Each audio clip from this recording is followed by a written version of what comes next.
오늘 특별히 말씀을 통해서 사도행전 15장에 나오는 하나님의 귀한 말씀, 또 우리 삶에 적용할 수 있는 아주 중요한 원리들을 함께 살펴보기를 원합니다. 우리 지난주에는요, 세계의 심장을 가진 사도 바울, 열정의 전도자였던 바울 사도의 1차 전도여행에 대해서 함께 살펴봤어요. 정말 열심히 복음을 전하다가 돌에 맞아서 정말 죽을 뻔했던 바울 사도 아니겠습니까? 그러나 다시 일어나서 결국 1차 전도여행을 잘 마치고 파송했던 교회 안디옥으로 다시 돌아갑니다. 그게 14장까지의 이야기예요. 오늘 15장은 꽤 긴 이야기지만 그 중에 가장 중요한 두 가지의 어떤 이슈가 있는데 그것은 둘 다 갈등에 관한 거예요. 두 가지 종류의 갈등이죠. 첫 번째는 교회 안에서 생긴 내부 규정에 대한 그런 문제입니다. 두 번째는요, 바울과 바나바 사이에 생긴 그런 갈등입니다. 오늘 설교의 제목을 초대교회 갈등 해결 능력 이렇게 잡았어요. 여러분, 갈등이라는 단어, 이 갈등의 어원을 아십니까?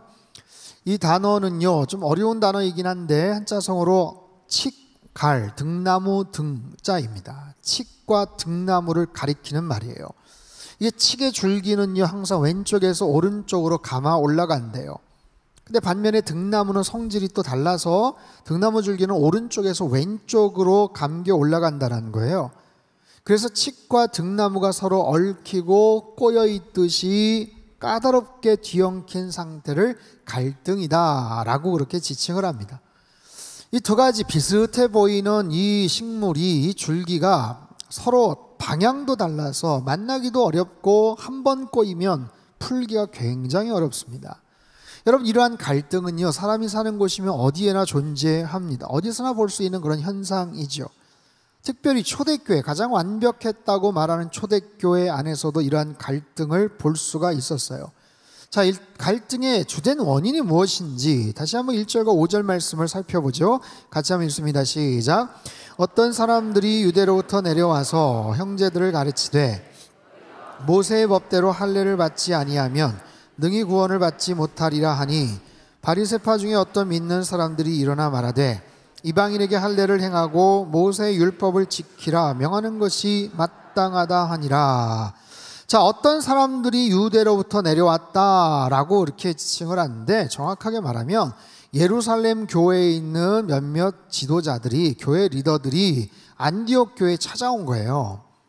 예루살렘 교회와 안디옥 교회는 어떤 차이가 있죠? 여러분, 예루살렘 교회는 최초의 교회 아닙니까? 성령 사건 이후에 그렇게 탄생한 최초의 교회, 특별히 유대인 중심으로 모여있던 크리스찬 커뮤니티, 공동체였어요.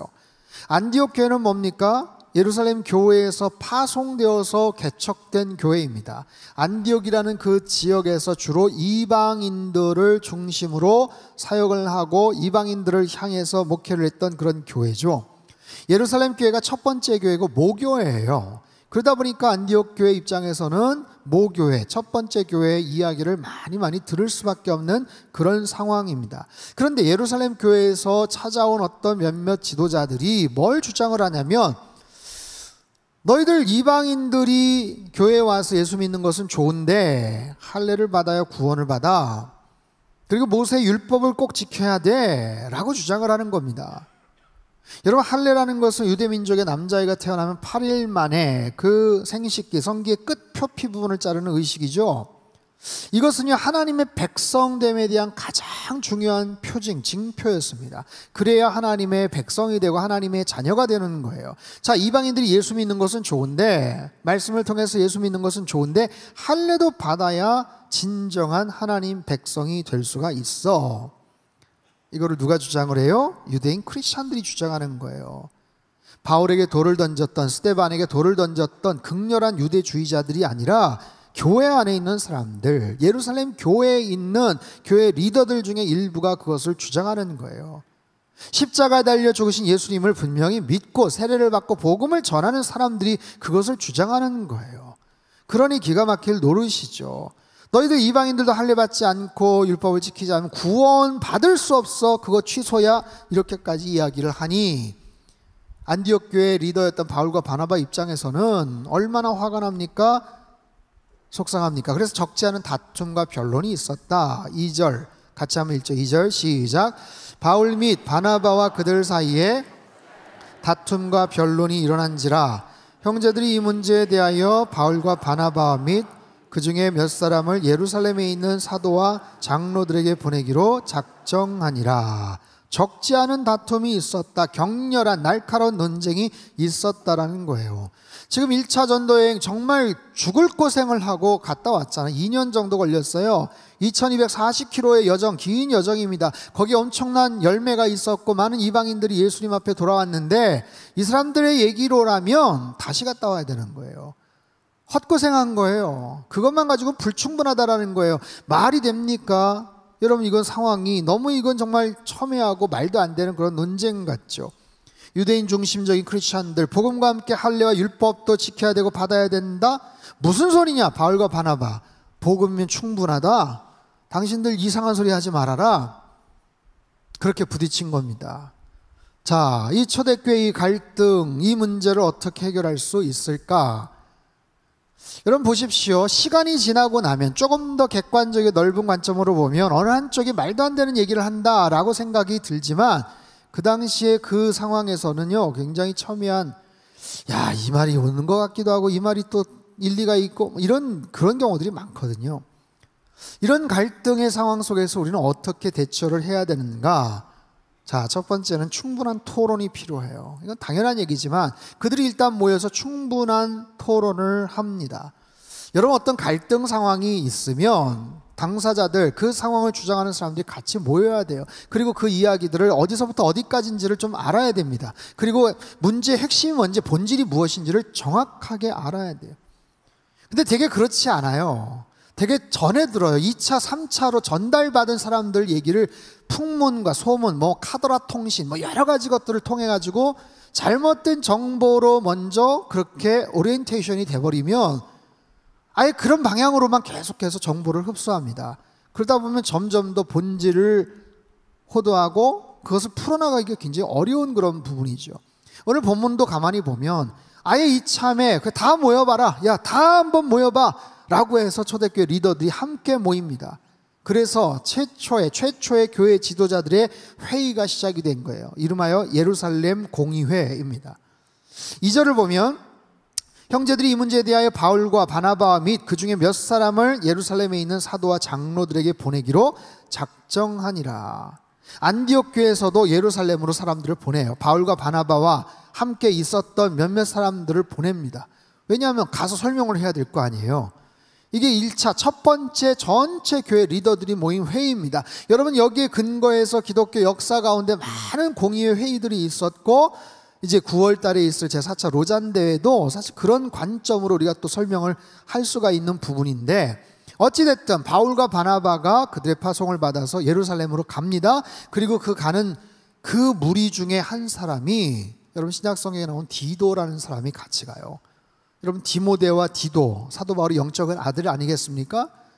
헬라인으로서 개종했던 크리스찬, 얼마나 신실한 사람인지 그 디도를 데리고 가서 그 사람을 통해서 하나 입증을 합니다. 봐라, 이렇게 신실한 청년이 예수님 안에서, 복음 안에서 이렇게 변화되지 않았느냐라는 것을 보고하기 위해서 가는 거예요.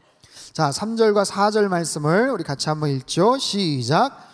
그들이 교회의 전송을 받고 베니게와 사마리아로 다니며 주께 돌아온 일을 말하여 형제들을 다 크게 기쁘게 하더라. 예루살렘에 이르러 교회와 사도와 장로들에게 영접을 받고 하나님이 자기들과 함께 계셔 행하신 모든 일을 말하매. 자, 바울과 바나바가 그곳에 가 사람들을 만났을 때 굉장히 중요하게 했던 일이 뭐냐면, 하나님이 자기들과 함께 계셔서 행하신 모든 일. 뭐라고요? 하나님이 자기들과 함께 계셔서 행하셨던 모든 일, 1차 전도행을 하면서 하나님이 행하신 일들, 하나님이 열어주신 복음의 문들, 하나님이 정말 그들을 굴복케 하고 하나님이 이방인들을 전도케 하고 그들을 회심케 했던 하나님의 놀라운 역사들, 안진뱅이를 일으켰던 하나님의 놀라운 기적들, 그 와중에 사람들이 얼마나 자기들을 공격하고 반대했는지, 돌에 맞아가지고 죽을 뻔했는지 아마 자기의 흉터들도 막 보여줬을 거예요. 주님을 위해서 애쓰고 수고했던 모든 일들, 하나님 행하신 모든 일들을 그들에게 말했다라는 거예요.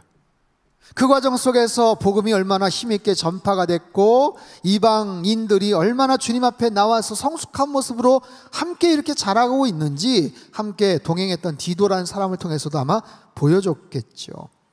여러분, 그런 겁니다. 우리가 살아가면서 하나의 매듭 지어질 때 우리가 늘 하나님 앞에 예배를 드리고 고백해야 될 제목이 뭡니까? 하나님이 여기까지 인도하셨군요. 하나님이 여기까지 함께 하셨군요. 정말 힘들고 어려운 일인데 내가 잘나서 내가 뭘 해서가 아니라 하나님이 결정적으로 우리와 함께 하셨고 나를 인도하신 분이 하나님이신 줄 믿습니다. 바로 이런 고백이에요. 그런 고백이, 그런 찬양이, 그렇게 하나님을 감사하고 예배하는 일들이 우리 안에 더 많아질 수 있게 되기를 축복합니다. 여러분, 바울과 바나바가 자신들의 그런 주장을 펼치듯이 반대파, 할례를 주장했던 사람들도 자신들의 주장을 펼쳤겠죠.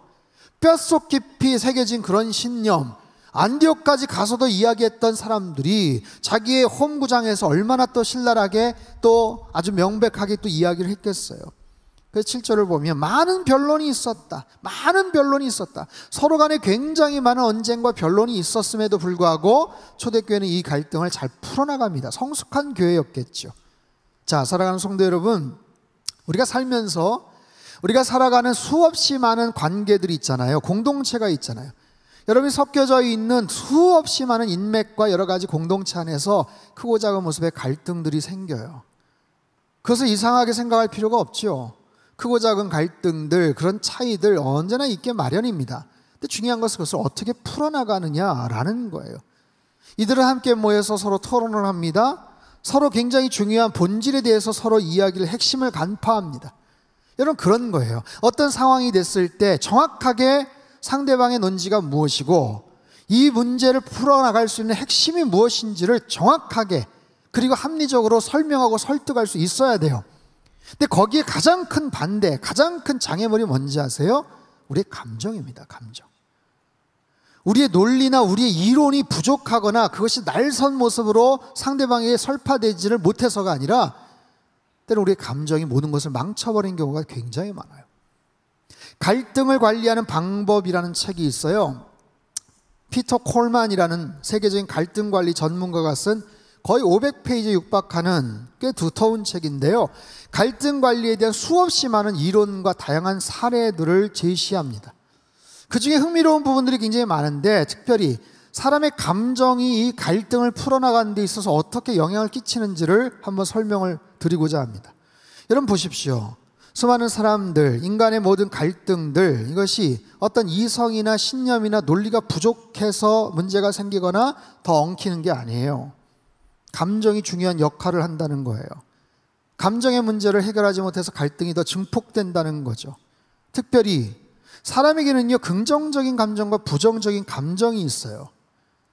어떤 상황을 바라볼 수 있는 그 해석을 여러 가지 논리와 나의 지성을 가지고도 그것을 바라보지만 중요한 것은 나의 감정으로 그것을 해석을 하게 되고 그것을 받아들인다는 거죠. 자, 묻겠습니다. 여러분, 나에게 긍정적인 감정과 부정적인 감정이 있는데 이것이 한 몇 대 몇 정도 비율이 있어야 이것이 좀 적당할까요?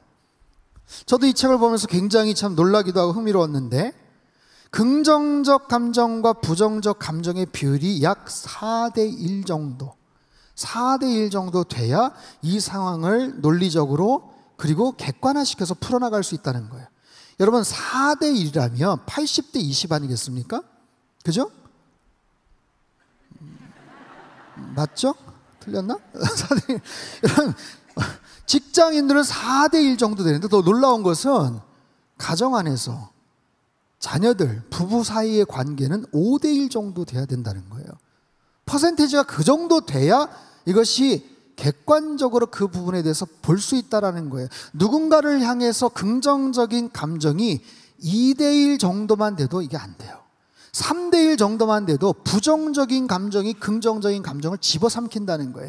여러분, 사람에게는 저장수가 각각 있는데 긍정적인 감정을 저장하는 창고가 있고 부정적인 감정을 저장하는 창고가 있어요. 근데 어떤 상황을 인식하고 그것을 해결해 나가는 그 과정에 있어서 부정적인 감정의 그 저장소에 있는 에너지가 훨씬 더 크게 작용을 하더라는 거예요. 그래서 일반 사회생활을 할 때는 4대1 정도가 돼야 적절하고 가정에서는 5대1 정도가 돼야 적절하다는 거예요. 모르셨죠? 저도 몰랐어요. 굉장히 중요한 이야기더라고요. 그러다 보니까 이런 부분들을 우리가 잘 몰라서 논리적으로는 맞고 중요한 이야기들을 타당하게 설명을 한다고 하는데도 이상하게 뭔가 꼬이는 이유가 이 감정적인 장애물 때문에 그렇다라는 거예요.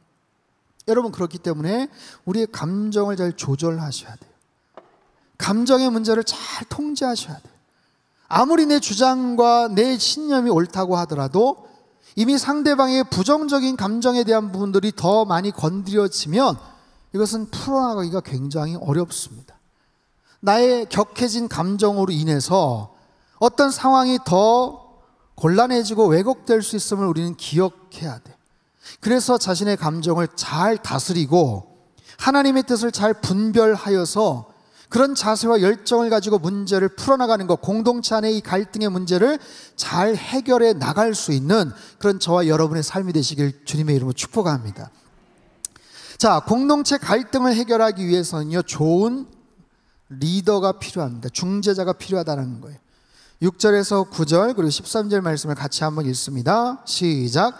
사도와 장로들이 많은 변론이 있은 후에 베드로가 일어나 말하되 형제들아 너희도 알거니와 하나님이 이방인들로 내 입에서 복음의 말씀을 들어 믿게 하시려고 오래전부터 너희 가운데서 나를 택하시고 또 마음을 아시는 하나님이 우리에게와 같이 그들에게도 성령을 주어 증언하시고 믿음으로 그들의 마음을 깨끗이 하사 우리나 차별하지 아니하셨느니라. 13절이요.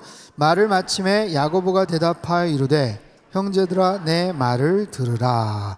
자, 15장 전체 회의의 리더가 누구였냐면 베드로와 야고보였습니다. 베드로는 예수님의 수석 제자였고요, 야고보는 예수님의 친동생이에요.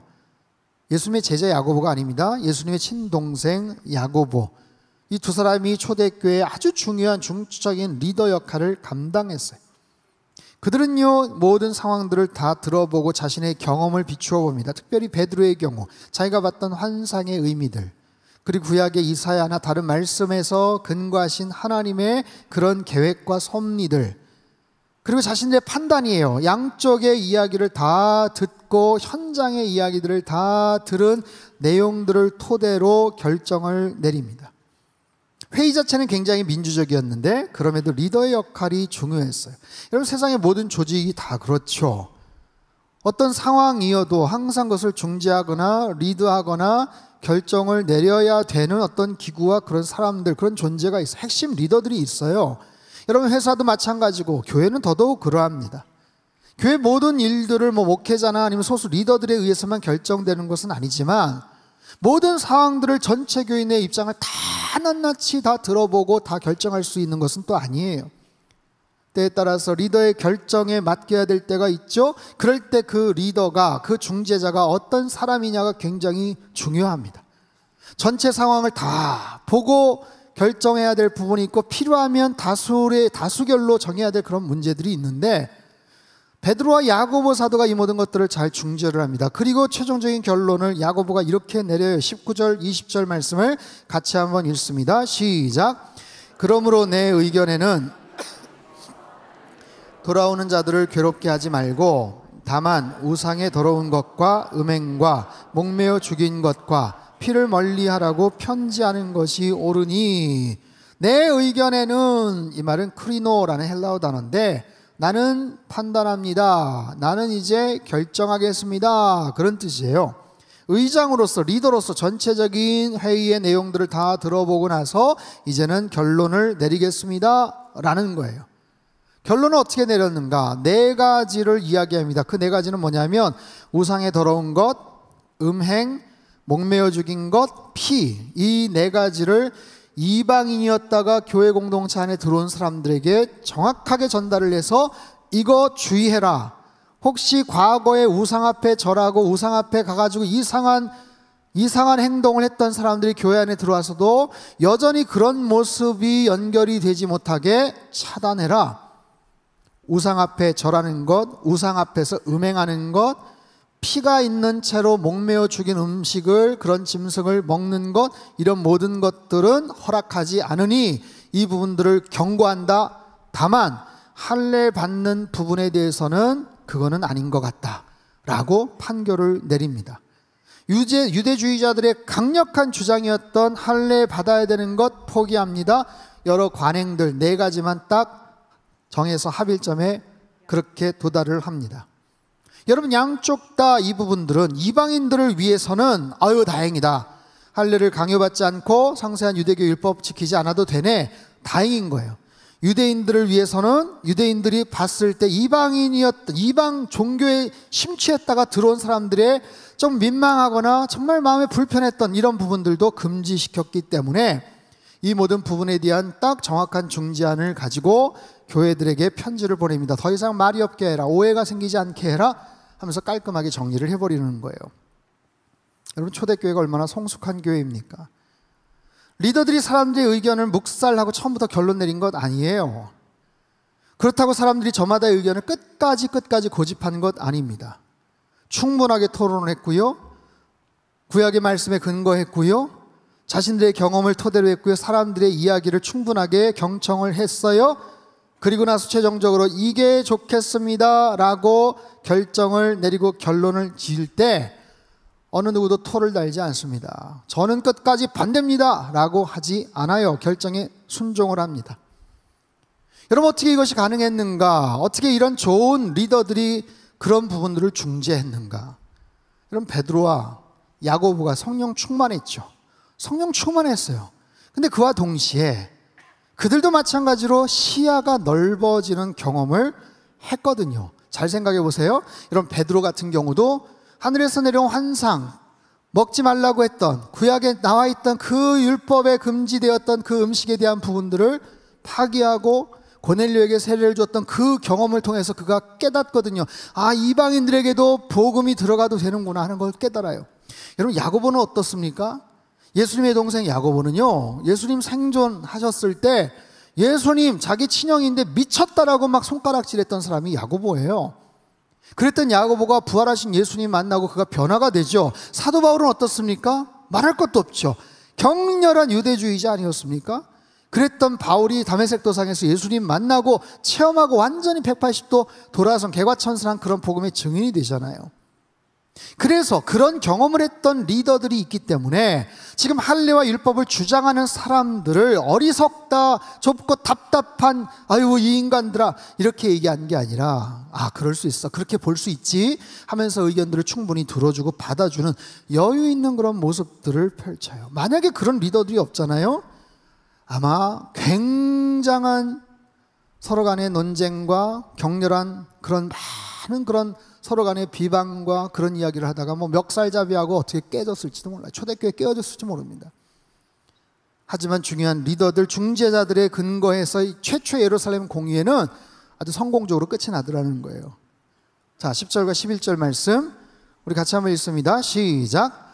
그런데 지금 너희가 어찌하여 우리 조상과 우리도 능히 매지 못하던 멍에를 제자들의 목에 두려느냐.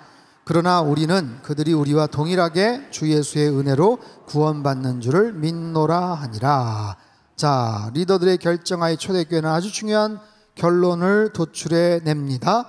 무조건 반대한 것도 아니고 무조건 수용한 것도 아니에요. 자, 이렇게 우리가 어떤 상황 속에서 갈등을 만날 수 있고 갈등을 풀어나가는 이 과정들을 우리는 본받아야 됩니다. 굉장히 애매하고 어려운 결정들, 해야 될 것들이 참 많아요. 그럴 때는 나의 생각만이 아니라 상대방이 이렇게 비춰질 수도 있겠구나, 내 생각을 이렇게 받아들일 수도 있겠구나 라는 모습으로 한번 생각해 볼 필요가 있죠. 브라질 아마존 지역에 사는 마누아족이라는 그런 종족에게 미국 선교사 부부가 파송이 되어서 그들이 가서 복음을 전합니다. 아직도 문명화되지 않는 모습으로 살아가는 원주민들이에요. 그들에게 복음을 전하고 어떤 새로운 문화와 습관과 교육 등을 가르치곤 했어요. 근데 늘 마음속에 걸리는 그런 중요한 부분이 뭐냐면 위생 문제. 너무나도 지저분하게 살아가는 거예요. 그냥 나뭇잎 허름한 나뭇집 안에서 아이들하고 같이 엉켜서 사는데 키우는 짐승도 같이 뒹굴면서 살아가는 거예요. 그래서 이 위생 문제가 너무나도 좀 어렵고 참 늘 신경이 쓰여요. 같이 뒤엉켜 살다 보니까 어린 애기에게 젖을 물리다가 옆에서 강아지가 뻘뻘뻘 오면 강아지에게도 젖을 물리는 거예요. 이 말이 안 되잖아요. 애기에게 젖 먹이다가 강아지에게 젖을 먹이고 안 된다고. 그러면 안 된다고. 이해를 못 하는 거예요. 왜 안 되냐고. 얘네들도 우리 가족이라고. 얘네들도 먹어야 되지 않냐고. 필요하다면 먹여야 되지 않냐고. 아니라고. 위생적으로 그것도 안 된다. 안 된다. 근데 이해가 되질 않아요. 어느 날 외부에서 이 선교사 부부가 우유 분말 가루를 구합니다. 그래서 우유 분말을 타가지고 같이 먹고 있었어요. 거기도 어린 아이가 있어가지고 어린 자녀들에게 우유를 먹이는 그 모습을 원주민들이 봐요. 처음 보는 하얀 모습의 저 음료수, 저건 뭔가 물어봅니다. 선교사님 그거 뭐예요? 그랬더니 이거 밀크라고. 밀크가 뭐예요? 뭘로 만든 거예요? 이건 소 젖으로 만든 건데. 그렇게 얘기를 하니까 기겁을 하는 거예요. 소 젖을 지금 애기들한테 먹인다고요? 아니 우리한테는 강아지에게 젖 물리지 말라고 하더니 아니 소 젖을 당신네 애들한테 소 젖을 먹인다고요? 말이 되냐고 하면서 발칵 뒤집힌 거예요. 여러분 선교지에서는 충분히 그럴 수 있죠. 그걸 뭐 해명을 할 수 있겠습니까? 진땀을 뻘뻘 흘렸다라는 얘기인데 여러분 그런 거예요. 문화적인 차이, 생각의 차이, 서로 간의 어떤 오랫동안 살아왔던 입장의 그런 차이들이 많아요. 근데 그 부분을 어떻게든지 내가 뜯어 고치겠다 하다가는 관계가 그냥 깨어지는 경우가 많습니다. 여러분 교각사루라는 말을 혹시 아십니까? 교각사루. 이것은 뭐냐면 소의 뿔을 바로잡다가 소의 삐뚤어진 뿔을 바로잡다가 소를 죽인다는 말이에요. 소뿔을 좀 바로잡겠다고 하다가 용을 쓰다가 결국 소를 잡아버리는 그런 일들. 그렇게 중요하지 않았던 일인데 어떻게 보면 사소한 일에서 시작이 됐는데 결국에는 가장 중요한 그 부분을 건드리고 결국 파국에 이른다, 그런 뜻이죠. 여러분 오늘 우리 시대를 살아가면서 얼마나 이런 비슷한 일들을 많이 봅니까? 그렇게 중요하지 않은 비본질적인 부분들을 강조하다가 정말 중요한 본질적인 부분들을 놓치는 경우들이 얼마나 많습니까? 이것을 잘 구분할 수 있겠는가? 라이놀드 니버라는 유명한 신학자가 이런 기도를 했죠. 주여, 바꿀 수 없는 것은 받아들일 수 있는 평온을 주십시오. 두 번째, 바꿀 수 있는 것을 바꿀 수 있는 용기를 주십시오. 세 번째, 이 두 가지를 구별할 수 있는 지혜를 주십시오. 바꿀 수 없는 것, 본질적이지만 그것을 내가 받아들여야 된다면 마음의 평온함을 허락해 주십시오. 그리고 정말 중요한 바꿔야 되는 그런 부분이라면 그것을 바꿔나갈 수 있는 용기도 주십시오. 중요한 것은 이 두 사이의 차이를 잘 구분할 수 있는 지혜를 주십시오. 사랑하는 성도 여러분, 우리가 살면서 정말 중요하다고 목을 메어서 뭔가를 이야기하지만 사실 어떻게 보면 좀 더 먼 거리에서 보면 그렇게 중요하지 않을 수 있는 것들이 있거든요. 근데 중요하지 않다고 대충 넘어갈 수 있지만 정말로 중요한 본질적인 부분들도 있어요. 이것을 잘 구분할 수 있는 영적인 지혜가 우리에게 있게 되기를 바랍니다. 여러분은 어떤 능력 해결자십니까? 문제가 생겼을 때 그 문제를 차근차근 설명하고 잘 풀어나갈 수 있는 사람입니까? 아니면 문제를 풀다가 더 크게 문제를 만드는 사람입니까? 원하는 것을 결국에는 이루고 주장했지만 그 과정에서 누군가의 감정을 크게 다치게 하거나 아프게 하지는 혹시 않습니까? 여러분 우리의 사고의 틀이 더 넓어지셨으면 좋겠어요. 우리의 시각이, 우리의 생각이, 우리의 마음이 더 넓어질 수 있게 되기를 바랍니다. 우리가 몸담고 살아가는 모든 것, 세상 어느 곳에서나 내 주장과 내 의견대로만 되는 것은 없어요. 여러분이 맺고 있는 모든 관계에서 100% 마음에 드는 사람은 존재하지 않습니다. 배 아파서 낳은 우리 자녀들도 마찬가지고 그렇게 사랑해서 결혼한 부부와의 관계도 마찬가지예요. 하물며 직장은 어떻겠으며 교회는 어떻겠으며 이 사회는 어떻겠습니까?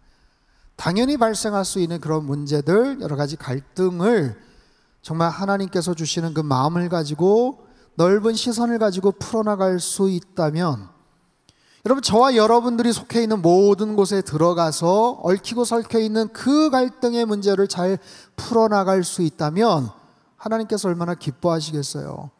여러분, 그런 참된 지혜자로 여러분들이 들어가는 모든 곳에 갈등이 눈 녹듯이 녹아지고 스르르 그 빽빽했던 그 문제들이 결박이 풀어지는 그런 피스메이커로 살아가시길 주님의 이름으로 축복합니다.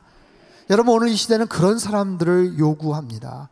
그런 사람들을 리더로 세우기를 원합니다.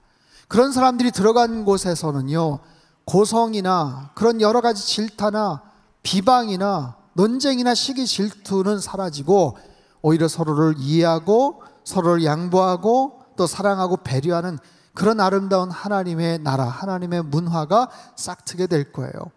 그런 모습으로 사도행전의 꿈을 이루어가고 하나님께 기쁨이 되는 저와 여러분의 삶이 되시고 우리 상당교회 되시길 주님의 이름으로 축원합니다. 우리 한번 기도하겠습니다. 살아계신 하나님, 초대교회에서 생긴 아주 중요한 그런 갈등을 그들이 어떻게 풀어나갔는지를 저희가 배웠습니다. 우리의 삶 속에서도 크고 작은 많은 문제들이 있습니다. 교각, 사루, 소뿔을 잡다가 소를 죽이는 그런 일들이 없게 하여 주시옵소서. 주님, 우리의 감정의 문제를, 감정의 그런 부분들을 잘 정말 우리가 컨트롤하고, 그래서 그 문제가 잘못된 모습으로 악화되지 않도록 우리의 모든 상황들을 잘 본질을 꿰뚫게 도와주시고, 이 문제들을 지혜롭게 은혜롭게 잘 풀어나갈 줄 아는 하나님의 사람 되게 도와주시옵소서. 수없이 많은 갈등과 논쟁과 어려움과 고성이 오가는 그런 곳에 우리가 들어가서 피스메이커가 되고 하나님의 나라를 그렇게 완성해 나가는 하나님의 거룩한 백성으로 살도록 축복하여 주시옵소서. 존귀하신 예수님의 이름으로 기도합나이다. 아멘.